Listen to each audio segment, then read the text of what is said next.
హరే కృష్ణ. మన అనంతపురం జిల్లాలో శ్రీ శ్రీ జగన్నాథ బలదేవ సుభద్రల యొక్క మహారథయాత్ర మహోత్సవాలు ఈ నెల 27వ తేదీ హిందూపూర్, 30వ తేదీ ధర్మవరం, వచ్చే నెల జూలై 5వ తేదీ అనంతపూర్లో నిర్వహించడం జరుగుతుంది.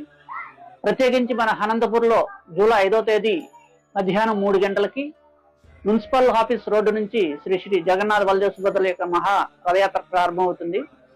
సో ఈ రథయాత్ర మన మున్సిపల్ ఆఫీస్ సర్కిల్ నుంచి టవర్ క్లాక్ నుంచి సప్తగిరి సర్కిల్, తిరిగి రాజు రోడ్ నుంచి శ్రీకంఠం సర్కిల్ నుంచి గాంధీ బజార్ మీదుగా బస్వనకట్ట చేరుకుని బస్వనకట్ట నుంచి ఐరన్ బ్రిడ్జ్, అక్కడ నుంచి తిరిగి మున్సిపల్ ఆఫీస్ కి రథయాత్ర చేరు. ఈ రథయాత్ర సందర్భంగా శ్రీ శ్రీ జగన్నాథ బలదేవ సుభద్రలకి వస్త్రాలంకరణ సేవ, పుష్పాలంకరణ సేవ, అదేవిధంగా మహా నైవేద్యము, అభిషేక సేవ మొదలగు కార్యక్రమాలకి తమ వంతు సహకారం అందించవలసిందిగా